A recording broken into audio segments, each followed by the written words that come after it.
नमस्कार दोस्तों, आप लोग देख रहे हैं भोजपुरी हिट न्यूज चैनल। तो बहुत बहुत स्वागत बा। तो आप लोग के बता देखी खेसारी लाल यादव जी के फैन अपन पावर आज दिखा दिले बानी। काहे कि फिल्म के ऊपर बड़ा बड़ा स्टार लागल बानी जो कि फिल्म फ्लॉप कराए में। तो खेसारी लाल यादव जी के फैन भी ना कम बा, काहे कि फिल्म के सुपर डुपर हिट बना दिले बा। आज जो कि भर दिन सिनेमा घर में जो कि 3 गो शो जो कि हाउसफुल चलल बा।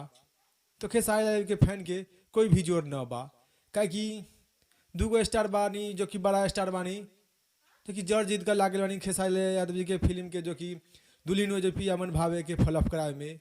और फेसबुक पर भी दोनों वो स्टार जो कि एक साथ फोटो भी शेयर करें, छोटा भाई मेरा है जो कि बहुत सारा ऐसा बात विवाद कैले बानी।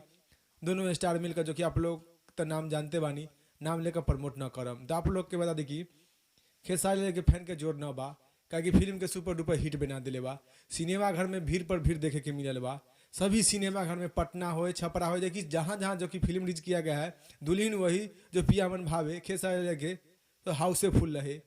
तो आप लोग के जानकारी बतावे के रहे कि खेसारी लाल के फैन के जोर न बा, कई खेसारी लाल के पब्लिक के प्यार बा, कोई स्टार के न बा। तो कोई भी स्टार लगी तो उसे खेसारी लाल के कुछ न हुई। 4 गो स्टार लग कर एगो हीरोनी भी लग कर फिल्म के फ्लॉप न करा पाए, कहीं खेसारी लाल के साथ पूरा पब्लिक साथ में बा। तो आप लोग के इस जानकारी के बारे में बतावे के रहे कि खेसारी के फैन के कोई जोर न बा।